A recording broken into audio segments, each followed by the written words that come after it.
Just say that again for me, Amanda, because my brain is mathematically quite slow, and I think that's a really important point. So just give me that again. Okay, so there were more years in which the Mesopotamian civilization thrived than there have been years since its end. Right, I'm with you. Oh wow. Okay, that makes sense. Yeah, I have to sit with this for a minute. I mean, that's truly incredible. Now, if you put 100 years back to back, 100-year lifespans back to back, you only have 50 of them, and you get to the beginning of urban civilization. Ah. Which is not that long.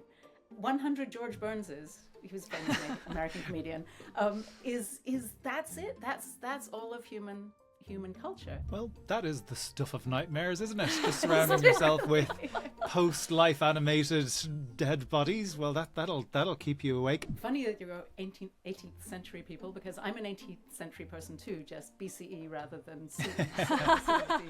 Same thing. Yes, exactly. 18th century. But the puzzle was, and this came out in the trial, was that apparently they had gone to the wife of Luinana and said, your husband has been killed. And she didn't say anything. She didn't scream. She didn't go running to the neighbors. She didn't say, oh my God, my husband's dead. They said she just closed her mouth and was silent. And this was very, very suspicious, because everyone knows how you're supposed to behave when your husband is killed, and it is not that.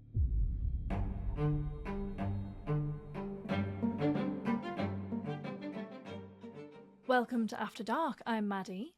And I'm Anthony.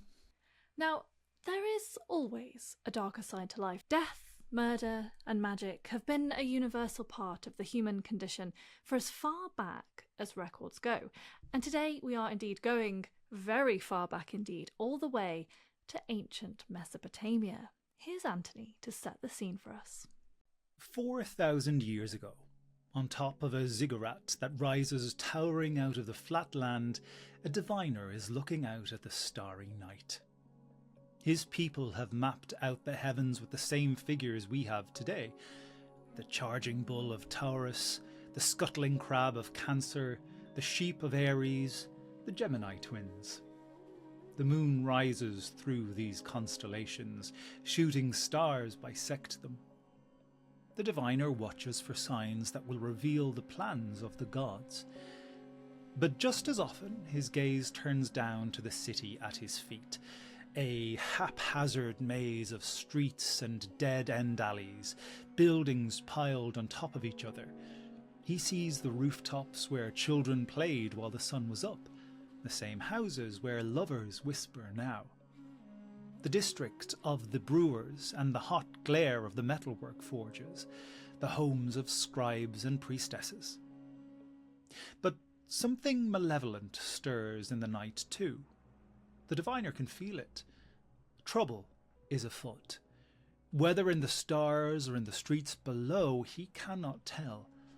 His heart quickens. Doubtless the dark plot will reveal itself soon. This is what he's here for, and why we too have come. This is After Dark, and this is the dark history of ancient Mesopotamia.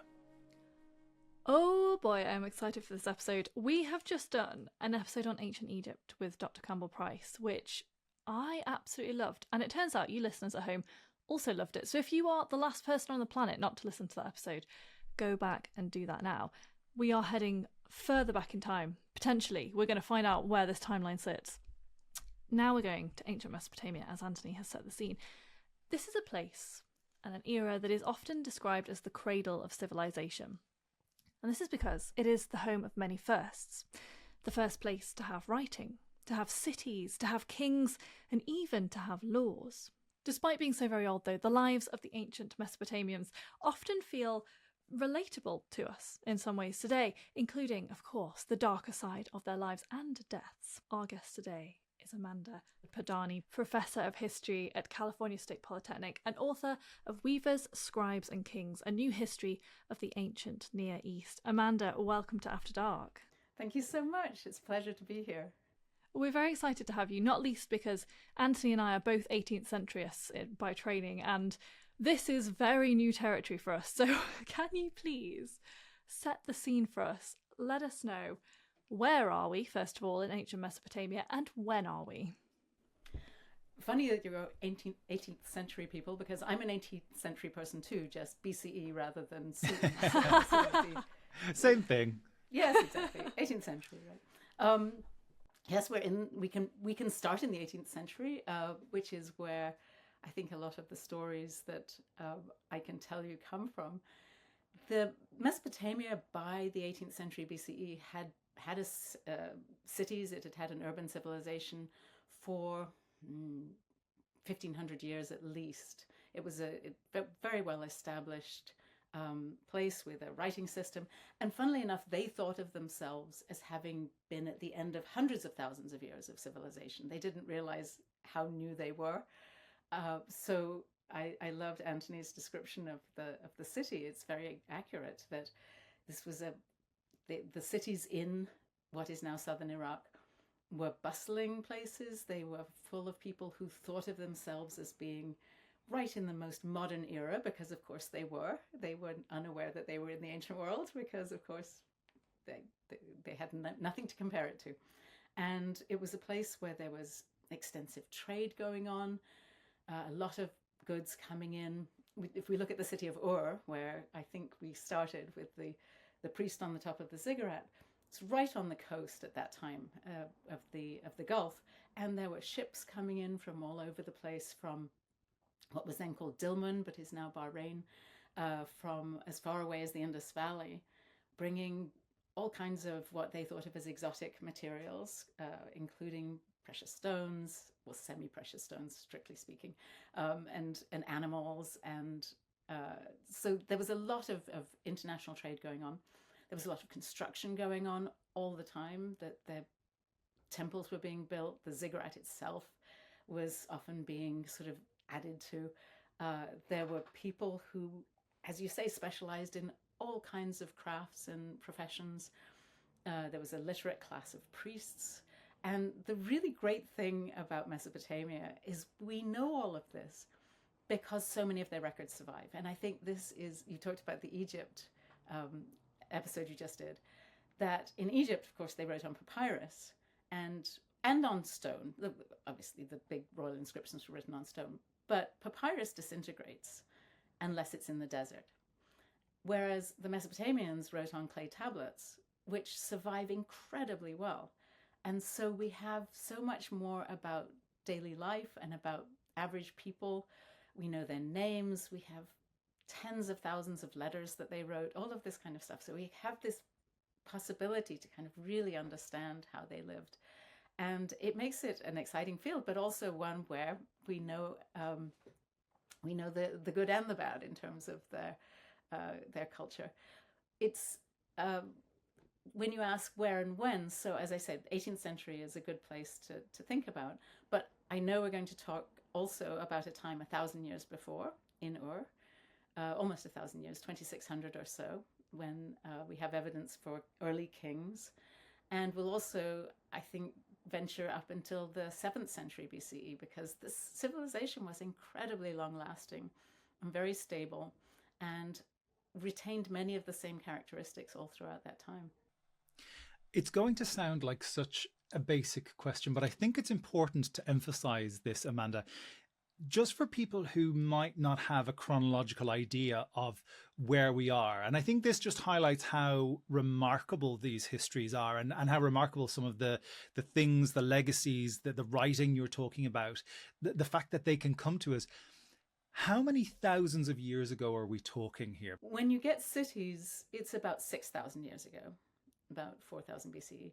The civilization, the writing part of the civilization started around 3,200, so 5,200 years ago. And from that time on, we're really in history, strictly speaking, in that we can read their words. And then it ends, the use of the cuneiform writing system, which is what they wrote in, ends right around the year 1. I mean, as a sort of an approximation. So, but the height of Mesopotamia in the period that I study is so, it's so long ago, and it is so long lasting that it actually survived longer than the period of time that has existed since the end of Mesopotamian civilization to the present. So more of human history is Mesopotamian than is post-Mesopotamian in terms of the number of years. Just say that again for me, Amanda, because my brain is mathematically quite slow, and I think that's a really important point. So just give me that again. Okay, so there were more years in which the Mesopotamian civilization thrived than there have been years since its end. Right, I'm with you. Oh, wow. Okay, that makes sense? Yeah, I have to sit with this for a minute. I mean, that's truly incredible. Wow. Okay, so Amanda, I have another way of looking at it, though. Please tell us. Which is the opposite. Which is that, whenever I tell people what I study, they go, "Oh my gosh, that's a long time ago. That's before the Greeks, before the Romans. It's just so long ago." But if you think about it, it is actually a very short time, 5,000 years, because the way I think of it is, my son was born in 1996, which was the year that George Burns died, right? And George Burns happened to be 100 years old. So I think 100 years, that's a long time. Now, if you put 100 years back to back, 100-year lifespans back to back, you only have 50 of them, and you get to the beginning of urban civilization. Which is not that long. 100 George Burnses, who's a famous American comedian, that's it. That's all of human culture, urban culture, I should say. Of course, there's a lot of culture long before that, but in terms of when people started living in cities. So we are kind of babies at this in a way, as well as it being a long time ago. It's compared to the amount of time humans have been on the planet, it's not very much. That has truly blown my mind, Amanda. Talk to me about these cities then, because obviously they spring up in this very specific region, and they are, as I understand it, governed by their own king, and they also have their own god. Is that right? So are they very distinct cultures that just happen to exist within this defined area of land? Are they linked in some way? You mentioned trade there, but it seems to me that they are very separate beings almost. It depends on the time you're talking about. At the very beginnings of cities, yes, each city seems to have been not entirely independent, but certainly had its own government. A city-state, really, not so a city with the towns around it. And that's what's called the early dynastic period, when there were first kings, the pretty small kingdoms. But they all shared a common culture. They shared the same writing system. They shared the same two languages. There was one language called Akkadian, which was spoken in the north, and a language unrelated to it called Sumerian that was largely spoken in the south. But lots of people were bilingual. It was not a sort of situation really of antagonism between two language groups. They interacted. Over time, it went back and forth between having these small kingdoms and having the region unified. So there were a number of kings. The first one that we know of was Sargon of Akkad, who came in and sort of swept in and conquered large regions of it and put it under a single government. And then they would go back to smaller kingdoms again. But throughout, there was a lot of contact, a lot of trade, a lot of communication between these kingdoms. And they would have periods where they were allied, and there would be sort of leagues of city-states. And then there were times when they would be at war with one another. And then there were, as I say, times where these proto-empires were created. They weren't really empires initially in the sense that we can think of, because they weren't very successful at it. But they would last for a while, and they would unify the country, and then it would split up again. So it's hard to say. I think the one thing to recognize, though, is the culture really was shared. That even though each city had its own god, those gods were worshipped by everybody. So, for example, the king of the gods, a god named Enlil, was believed to live in Nippur, which was a city in the sort of center of the country. But everybody believed in Enlil. It wasn't that they saw him as a false god or something. And in fact, most of the cities recognized him as the king of the gods, even though he wasn't their particular city god. So it was it was certainly a culture where, although they might identify, if you ask somebody, who are you, where are you from, they might say, I'm so-and-so from Lagash, which is a city. They did recognize themselves as sharing things in common, and they had a term for themselves, which was the black-headed ones. So they were people with black hair, and that they recognized that as a sort of shared feature. Eventually, they also thought of that as all of humankind. We were all black-headed ones, but they didn't have a word for Mesopotamia, which is why we use the Greek term, but they did have a sense of shared culture. talking about things that we share that's in even further proximity in some ways, but that kind of ignites the imagination, is this idea of a good old ripping true crime case. And we're going right to the heart of your particular area, I think, here, Amanda, which is the 18th century BCE. And we have a case that survives. And After Dark, we love these true crime cases, and we hear about them an awful lot, but usually it's in our 18th century or the 19th century. And one of the things that we always take away from it is going, oh, look, see, this isn't a new fascination we have with true crime. It was here in the 18th century and the 19th century too. And now here you are coming in After Dark to tell us that even in 1800 BCE, they were also absolutely transfixed with some of these stories of crime. Tell us about this. There's a priest that's murdered by 3 men, apparently. Yes, no, there is. Priest, his name was Lu Inanna, and he was, the reason we know about this is we have the court case that survived, the recording, the trial. And the fact that he was murdered by the 3 men seems to have never been an issue. Someone must have caught them in the act or something like this. So they're on trial. And the king was initially called in, a king at that time named Orninota. He was asked to judge the case because often homicides did go to the king. And he turned around and he said, no, I'm sending it back to your city. This is, in fact, the city of Nippur that I was just mentioning, where the god Enlil was in residence. And the assembly of the city got together to make the decision about these 3 men. But the puzzle was, and this came out in the trial, was that apparently they had gone to the wife of Lu Inanna and said, your husband has been killed. And she didn't say anything. She didn't scream. She didn't go running to the neighbors. She didn't say, oh my God, my husband's dead. They said she just closed her mouth and was silent. And this was very, very suspicious, because everyone knows how you're supposed to behave when your husband is killed, and it is not that. And so they brought this to the assembly, and 6 men stood up in the assembly and they said, this is because she's behind it. This is, she must have hired these men to kill her husband, because what wife would not scream in agony when she found out that her husband had died? And then 3 other men stood up and said, what proof do you have, basically? They were asking and you have the really interesting aspect of this assembly, which is these men who were speaking were not elites. They were gardeners, and one was someone called a mushkenim, who's a menial worker. And they were all men, but they were all considered eligible to speak up in the assembly and to voice their opinion. And so 3 other men seem to have spoken in her defense, saying, how can you accuse her when she didn't actually murder him? We know these 3 men murdered him. But then the text says the assembly of Nippur spoke. Now, obviously, the assembly, it's not that everybody stood up and spoke in unison. Somebody spoke for the assembly and made the decision that she was, in fact, more guilty than the 3 men, that she had hired them as hitmen, and all 4 of them were put to death. So it's a really, really interesting case, because you can see the sort of workings of their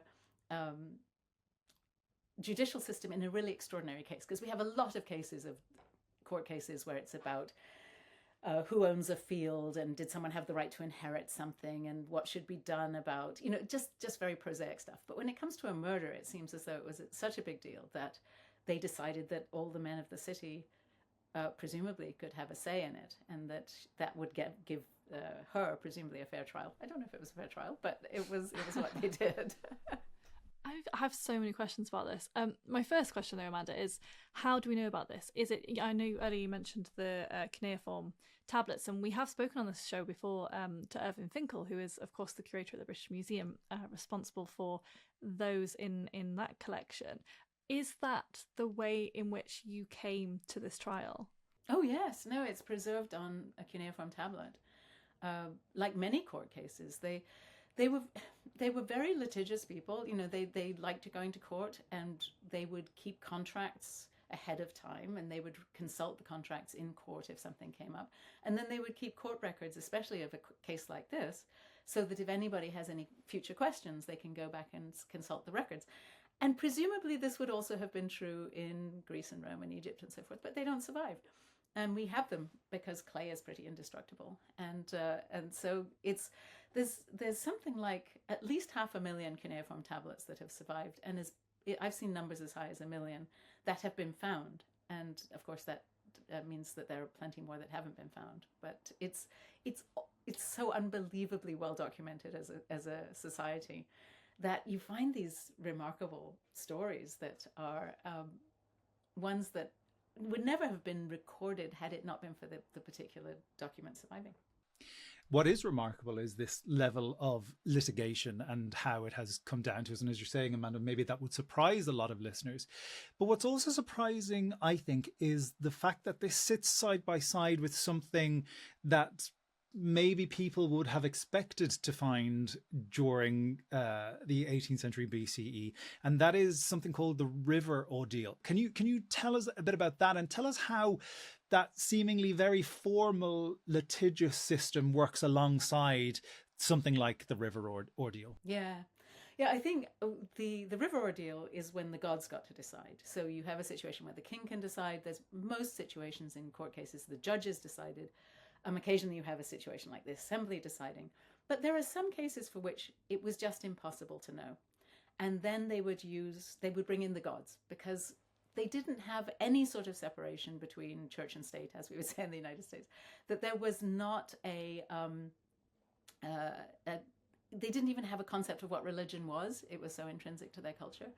They couldn't separate it. And the gods were absolutely real to them. And therefore, if nobody else knew, presumably the gods knew who was at fault. And so the river ordeal was somebody would be, especially it was a case if there was no documentary evidence and there were no witnesses.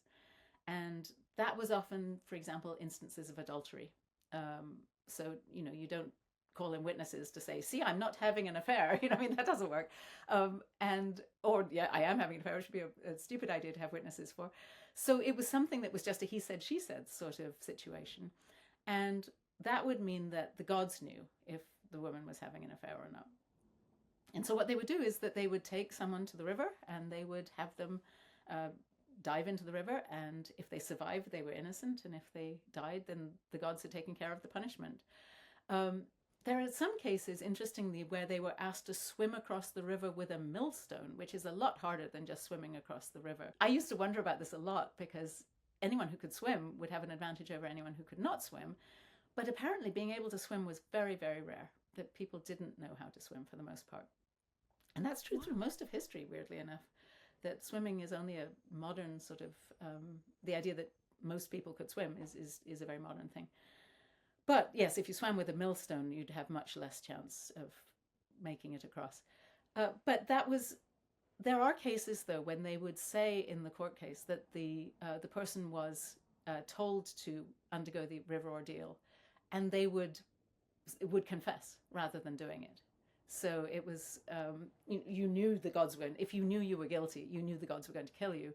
And there was just a possibility you'd get a lesser penalty if you went ahead and confessed than if you dived into the river. So it's a really, and for them, that was just as practical and rational of a way of discovering the truth as if you had witnesses and contracts. It wasn't sort of, we're going to switch into superstition now. It was completely real. One other thing besides adultery was witchcraft, which they also believed in. And if you were accused of being a witch, again, that would be a reason to use the river ordeal, because the gods would know, but you wouldn't have witnesses or contracts for witchcraft. I do love this idea, this society that you're painting, Amanda, of, I suppose, yes, as you say, the sort of intrinsicness of belief in all different forms to every aspect of life, and the fact that this creeps into law and is a way of distinguishing guilt and innocence. It's absolutely fascinating. You set up this world beautifully of this very verbose society that is documenting itself constantly, and very sort of self-aware, actually, which is fascinating. Let's talk about funeral rites and death practices now, because I think you can always tell so much from a society from how they treat their dead, their relationship to death itself. I have in my notes here that I have to ask you about the Great Death Pit. So please, Amanda, enlighten us. What is the Great Death Pit? Yes, this was actually, when I was a little kid, this was the thing that made me think, this is a cool field to study. I was probably 8, but there was there's an archaeologist named Sir Leonard Woolley who in the 1920s was excavating at Ur. And he wrote a very lively account of his excavations in a way that was very compelling to the reading public, and it was the talk of the 1920s, after Tutankhamun, of course. But the discoveries in Ur were amazing, because what he found thousands of graves in a graveyard, which honestly is, cemeteries were not common later. People tended to bury the dead under their houses, but in the very early period, so around maybe between 3000 and 2600 or so, there was this big cemetery, and people were buried with, average people were buried with small goods, things that they would presumably take to the afterlife with them.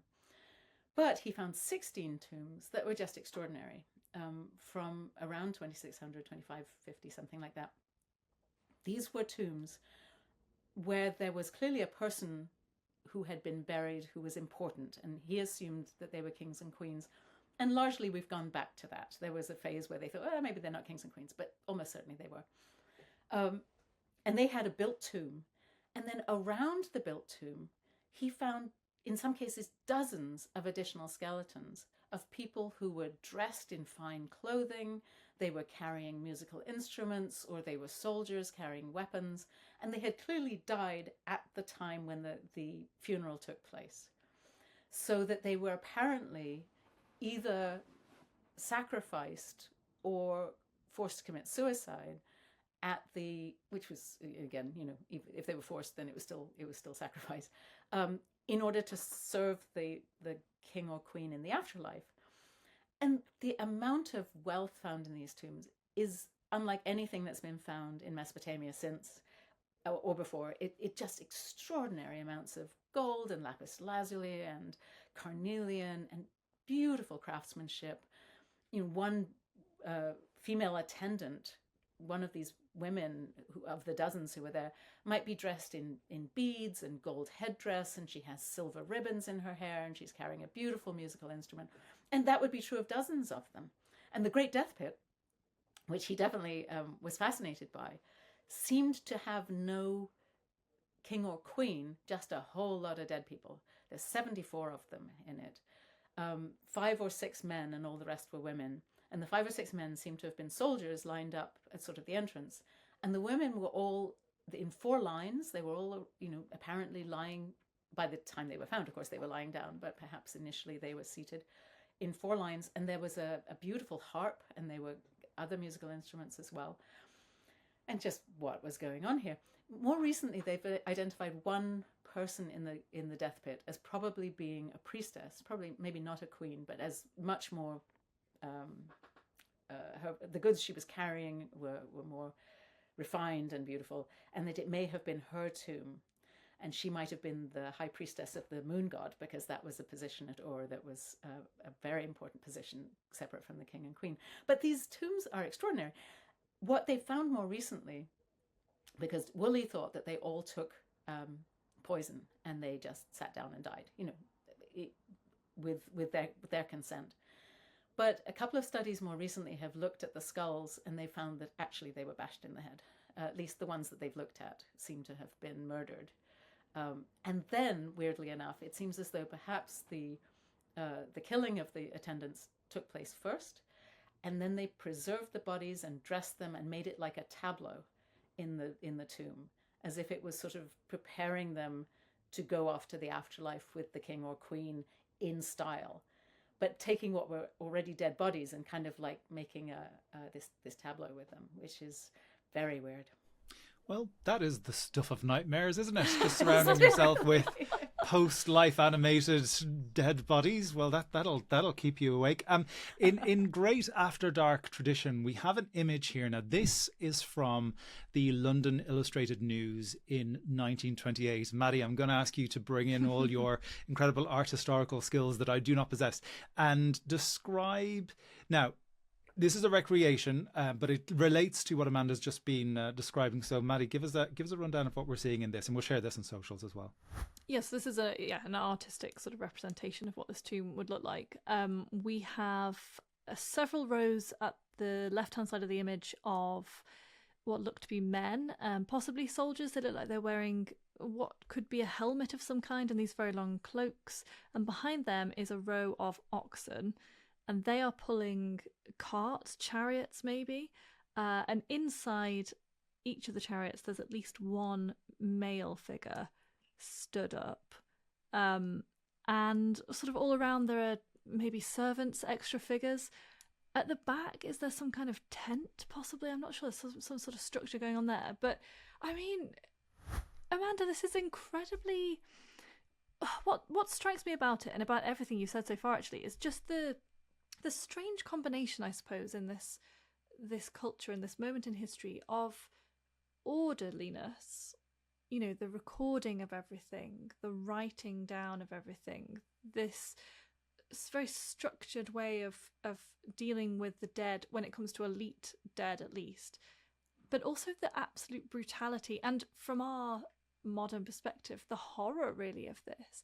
Do you think that's a fair sort of assessment of, I mean, I don't want to make a sweeping statement, but of ancient Mesopotamia, that there is this kind of tension here between brutality and something more logical and rational? Well, it didn't last long. This particular type of brutality is only attested at, or there are a couple of sites that do seem, earlier sites that seem to have some sort of human sacrifice, but it certainly didn't last into the height of Mesopotamian civilization, which is also interesting, because the same was true in Egypt. Very early Egyptian tombs had human sacrifices, and later they didn't, and they would replace them with little models, you know. And in China, the same thing. Weirdly, I mean, completely unconnected cultures where you have early kings sacrificing attendants in their tombs, and then later, you know, the terracotta army is exactly an example of why you didn't need human sacrifices anymore, because you had these things that would spring to life as human beings in the afterlife. I think the same thing's going on here. I think initially these powerful kings and queens, and the queens had just as much wealth as the kings did. They absolutely sort of equality in death there. But it must have been a singularly unpopular thing to do. I mean, you can imagine that the population might have felt, really, the king's dead and we're going to kill off dozens of people again? You know, that you're going to take my kid, or you're going to take my wife or my husband to go off to the afterlife. I mean, we don't have records to prove that. It's just a sort of instinctive feeling that this wouldn't have been a way to endear yourself to the population if you knew that every time the king died, a whole bunch of people were going to die. Was there a belief, Amanda, in the divinity of the king? Because, you know, you spoke earlier about this kind of blending of, again, rationality and belief, and I'm wondering if the people who go into this tomb, do we have evidence that any of them went willingly, that they simply believed that was their duty, that the king had died and therefore they wanted to go with him? Wish we knew. It was really before they were writing things that would have told us. By 2600, there were a few very, very rudimentary royal inscriptions, but mostly they only wrote administrative texts. And that's lists of, you know, beer and barley and sheep and things, which is fascinating, but doesn't tell us what they thought about the afterlife. And later, they clearly didn't practice this, and therefore we don't have an account of why they would have done it, because it was gone. It didn't happen. They did, though, believe that people lived on after death.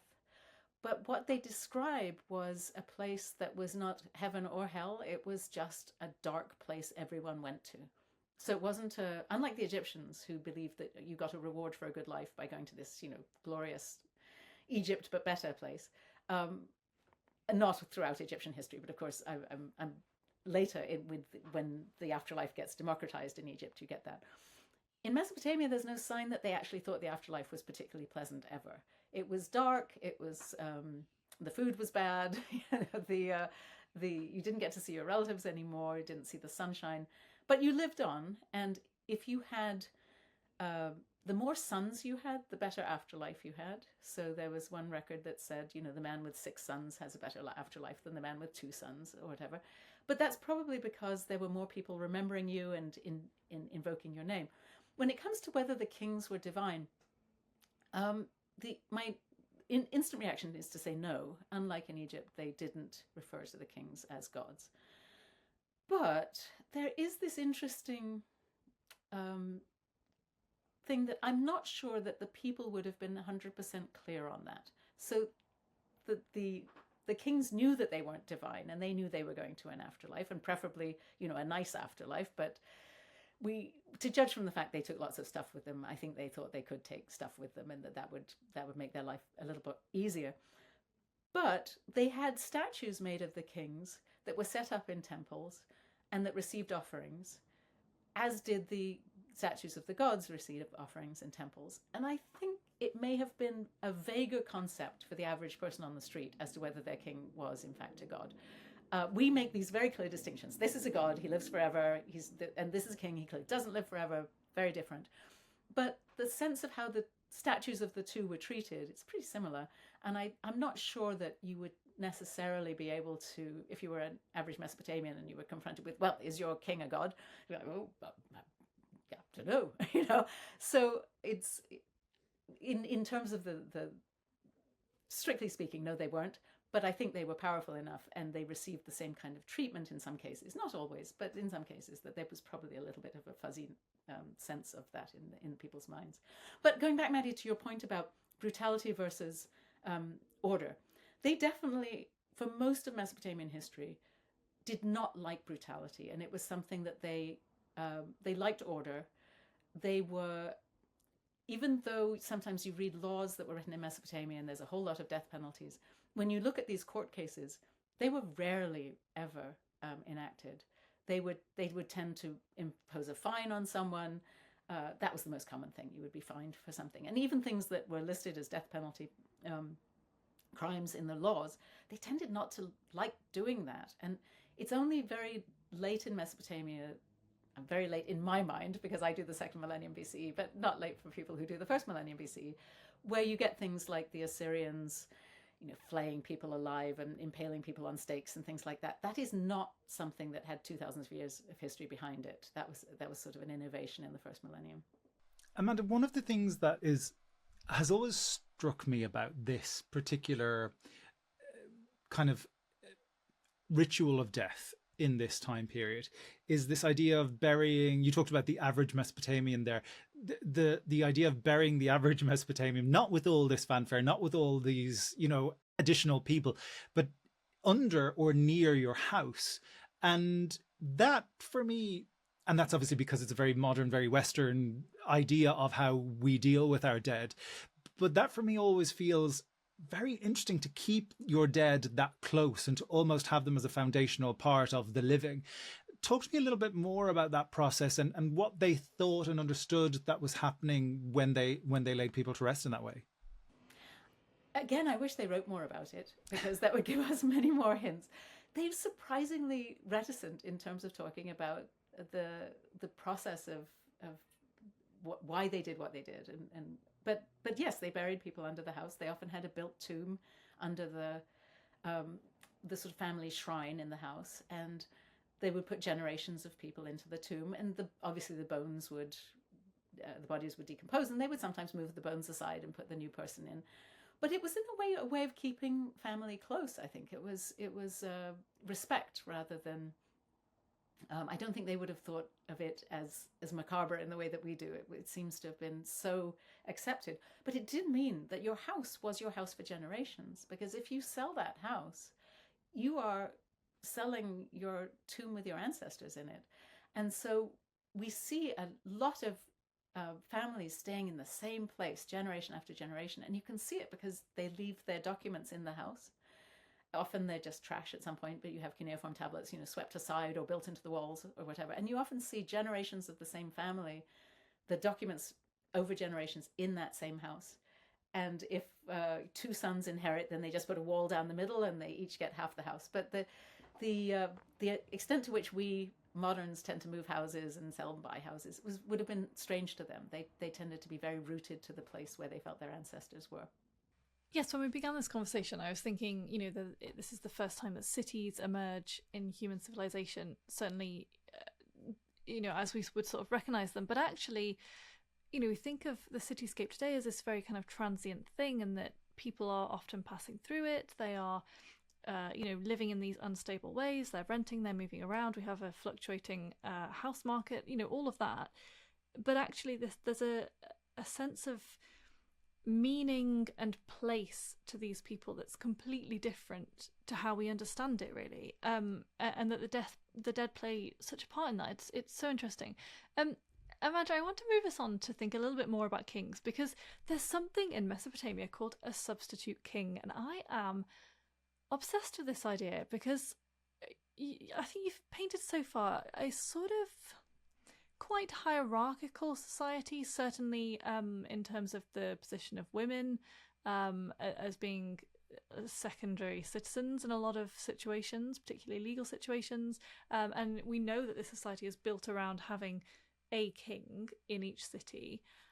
What then is a substitute king? Yes. Okay. Let me just a bit about women, because I'm fascinated with women. Yes, it was a patriarchal society, and they were secondary, but they had surprising rights when you think about the ancient world. They could represent themselves in court. They could sue someone, take them to court. They could be witnesses to contracts. They could own land. They could pass their dowries down to their children. So they were not. They could go out in public. They didn't need chaperones. So for most of Mesopotamian history, women were actually surprisingly. They had surprising numbers of rights. They certainly didn't have the same as men did, but they weren't as oppressed as one might sort of immediately think. And you see that also with those priestesses and queens who were buried with such incredible style, that they were powerful women. And that was true throughout. The women who were priestesses and queens really were powerful women. So the first instance we know of a substitute king was in my era, in a little bit before it, about 19th century BCE, where there was a king named Ira Emeti, and he was king of a place called Isin. And there was some sort of omen, and as you talked about right from the beginning, they did believe that the gods told them what was going to happen in the future through celestial events, standing on that ziggurat looking at the night sky. And something happened, perhaps probably an eclipse of the moon, which they thought was really terrifying. And if you think about it, you know how the moon turns red during an eclipse? It's really scary looking. It's like, why is the moon suddenly red if you don't understand the science behind it? So whatever happened, Ira Emeti was told by his diviners that he was going to die. And he decided, and he might have been the first to think of this, well, the king has to die, but it didn't use my name, right? If the king is going to die, then maybe I won't be king for a while. And so he appointed a man named Enlil-bani, who was described as a gardener, and made him king. And said, okay, I'm stepping down. Enlil-bani is now king. So Enlil-bani takes over the kingship, and he must have known that this was like, oh, really? Are you serious? Presumably he knew he was going to die. And that must have been the plan. Kill Enlil-bani, Ira Emeti can come back to the throne, and everything will be fine. While this was going on, while Enlil-bani was the fake king, Ira Emeti died. So the actual king apparently choked on his porridge or something. He died while eating. And apparently the conclusion was, well, you didn't fool the gods, the king did die, but Enlil-bani is now king. And so the gardener then remained king for the rest of his life. So he was the founder of a new little dynasty. So that's the first example.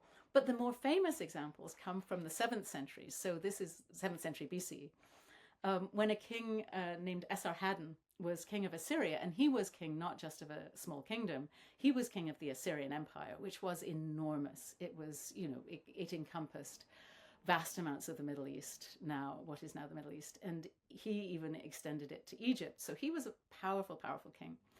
But he was absolutely paranoid about his own safety. He was someone who was constantly asking diviners, am I safe? Is someone threatening to kill me? Am I going to be killed by disease? He was really worried. And he was a guy who was often sick too. So he had this preoccupation with substitute kings 4 times in his reign. And he didn't have that long of a reign. He stepped aside and he had a substitute king take his place. And then the substitute king would rule for 100 days. Then he would be killed, have a full, proper burial. And then Esarhaddon would come back to the throne, the the gods had been fooled, and he could then rule again. And he did, in fact, die naturally. He didn't die of an assassination as he so feared. But the crazy thing about these substitute kings is that everybody had to act as though it was real. Otherwise, the gods would know you were trying to fool them, right? So he had a really close advisor, a man named Adachuma Utsur, who was his physician. He was also his exorcist, in that he had to get rid of the demons that troubled Esarhaddon. And he was also the substitute king wrangler. He was the person who would get the substitute king completely fitted out. He would, whoever this person was, farmer or someone who was clearly not an official, they would make sure he had the jewels of a king, that he would have the gowns of a king. And this is all described in the letters that passed between the king and his official. And then they would even make a statue of this fake king, and the statue would have its own garments and so forth. Everyone had to, yes, this is our king. And while Esarhaddon was off the throne, he would write letters to his officials, and he would say, to so-and-so, thus speaks the gardener, or thus speaks the farmer, meaning he wouldn't even use his own name, because the gods would catch on. He would just use his pseudonym of the farmer. He would still be suggesting ways of running the country. But it was all this subterfuge to try and convince the gods to kill the king, but just not the real king, kill the fake one. And if you don't do it, then we'll do it for you, and the omen will be taken care of. So these poor guys, the substitute kings, I assume they knew, they must have. But for 100 days, they lived this incredible life as king, and then they were put to death. Since we've been doing this podcast, I am intrigued by this idea of surety in belief systems that we have lost, and that I think that's one of the most difficult things to draw a line between the past and the present, that the absolute belief with which people have invested their lives and their understanding of the world around them into something that we can't quite relate to today. But one of the things that has fascinated me, talking to so many experts over the last kind of year and a half, 2 years, is this idea of disbelief. And so I'm going to ask you a question, Amanda, which I think is probably going to be impossible to answer, but I'll ask it anyway because I'm intrigued. Do we have any idea from this time period that people just weren't buying into any of this, that the idea of the gods was slightly scoffed at, or that this kind of all-seeing eye, or not quite all-seeing eye actually, because you could fool them, was just all in order to maintain control and whatever else? Do we have any idea of Mesopotamian disbelief? Weirdly, no. And it's so striking, actually, that that's true. Because you would think, that there's somebody going, I don't believe this stuff. The way that I think we can understand it is that they had no other explanation. If you've grown up your entire life, and from babyhood, when the sun rises, they say, oh, there's the sun god rising. When the storm comes, it's, oh my goodness, the storm god is angry today. You don't have a way of rejecting it. Do you see what I mean? It's not as though it was that your parents were saying, this is religion and this is what we believe. It's not, it's like, you have a dog, you have the sun god. You don't turn around and go, I don't believe in this dog, right? That this dog isn't real. And I think for them, it was so wound up with everything that they understood that they didn't have a way of separating it out and saying, and they also had no science in the way that we understand science. They could not explain a storm unless it was a god. How do you explain the sun moving across the sky unless it's a god? How do you explain the movements of the planets among the stars unless they're messages from the gods? The gods were simply another form of animate, living being that just didn't die. But the fact that the dog moves and jumps up and barks at you shows that it's animate. The fact that the sun moves shows that it's animate. It really does seem to be something where atheism hadn't developed. And this is in part, I think, because they hadn't been exposed to any other belief systems. Every belief system they encountered had gods, right? You go to Egypt, they have gods too. You don't go, oh, you have false gods. Not at all. They were like, oh, you also worship the sun. So do we. You also worship the moon. So do we. There's so much in common that the fact that they had different names for them didn't bother them at all. It was just, these are the same gods. And then even in Roman times, you go to Egypt and you discover they have Isis, and Isis is a very cool goddess. Let's bring her in. That there's a sense of the supernatural world is so huge, the divine world is so huge, that you couldn't possibly know it all. And so when new things show up from encountering other cultures, it's not a threat to your religion. It's a way of sort of understanding that the religion is bigger and more interesting than you knew. And I think it's so hard for us to understand, because that is so not how we think, We are such skeptics in the modern world. And we also know about the world's religions, and we know that they differ, and we know that there are absolutely important faiths that people have that they feel strongly about, but that they are separate from one another. And they didn't have that. And I would be happy to be proved wrong if one found a document written by a Mesopotamian scribe going, I don't think Shamash is real. That would be fascinating. But for the moment, we have them doubt themselves. There's a wonderful text called Ludl Balnameki, which means let me praise the Lord of Wisdom, in which a man, everything goes wrong for him. He just has the worst life, and he's sick and he's dying, and he describes sort of lying in his own excrement. It's really nasty stuff. I mean, he gets really gruesome detail about his diseases and so forth. And he's constantly asking the gods, why me? I am such a good person. I do all the right rituals. I say all the right prayers. I'm a good person. Why is this happening to me? And then he has a dream in which the god appears to him and releases him from it. And once the dream comes, he gets well. And then he writes this poem, supposedly sort of expressing his appreciation to the gods. But in that whole poem, he never goes, I don't believe in these gods. If they were there, they'd be helping me. He just keeps on praying harder and harder and harder, and then finally the gods pull through for him. But yeah, it is a really striking thing that one would think from our perspective that there would be someone doubting it all, and not yet, as far as I know. Amanda, this has been the most fascinating and unexpected exploration of this history, this region.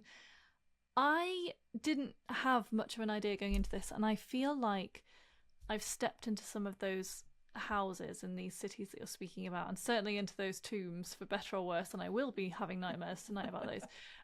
But it's so fascinating, the completely different mindset that these human beings have, that we have certain fundamental things in common with them: life, death, having to deal with the dead, having some kind of religion, having law, having societal structure.